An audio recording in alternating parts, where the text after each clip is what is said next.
Good afternoon, lovers of the Igbos and other haters of the Igbos.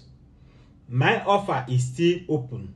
I'm giving out a cash reward of 20,000 US dollars immediately to anyone who can link me up with the president of the Russian Federation, the great Vladimir Putin. Of course, I'm Igbo. We are rich. We use money to look for contact. And Yoruba hate and instigation of Ghanaians towards the Igbo people are our motivational factors that are making us more strong. And to my Ghanaian people, don't be deceived by the Yoruba rhetoric. They are angry because the Igbo have stopped investing in Lagos. Did you hear when Daddy Freeze complained that the property value in Lagos is going down since the Igbos have stopped buying and building new houses in Lagos? Now, they don't want Ghanaians to experience a massive investment that the SND Igbo in Ghana and other prominent Igbo people are bringing to the Ghana to better your economy. You must understand that. To the Igbo politicians who think that to be politically correct means betraying the Igbo people, I'm warning you right now, as a matter of urgency, to desist from that character. The time has come for all the Igbo people around the globe, including the politicians, to stop playing this madness called politics of appeasement, using the Igbo blood to get a political errand job. I'm warning you now to stop.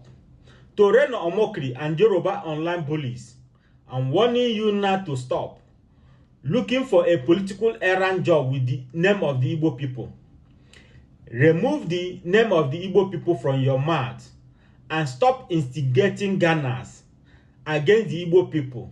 Yoruba must understand one thing, that for the fact that Babajide Sowolu destroyed thousands of Igbo properties in Lagos and sent them to their early grave, the same way Awolowo instigated the northern military to tag the coup as Igbo coup that led to the killing of our people, while Yoruba sons and daughters were busy enjoying their life during the war.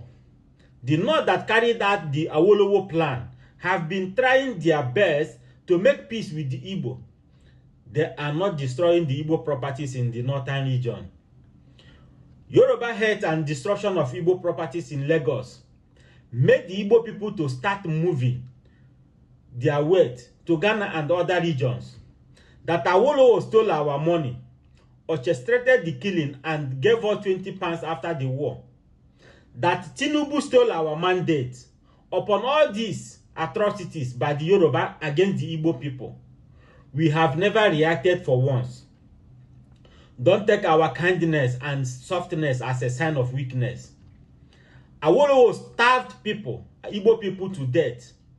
Sanwo-Olu destroyed Igbo properties in Lagos.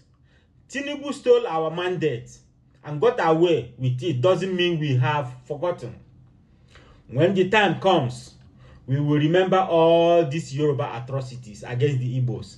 I'm warning all of you now, all of you that think that you are strong, to understand one thing, that Black Mamba is a great predictor, but every predictor is someone else's prey.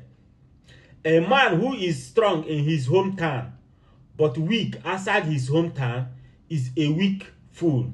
This drum of war, all of you are beating up against 70 million Igbo people. The day you will see it, you will run. You will run to your dirty Ibadan and leave Lagos to the real owners of Lagos, the Aworis. 1960 is not 2025. We've lost 6 million people during the Civil War.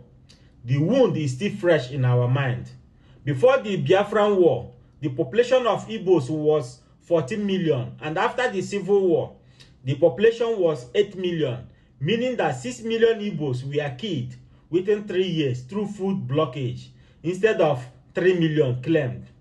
Instead of you to feel remorse, Yoruba is still instigating violence and hate speech against the Igbos across Africa. My message to you is that we are coming. I'm still remain the former president of African Youth. Share this video to get to the Ghanaian people and get to the Yoruba to stop. That's my warning. And my offer still stands. 20,000 US dollars to anybody who will link me up to the president of the Russian Federation, the great Vladimir Putin. Thank you, and may God bless all of you.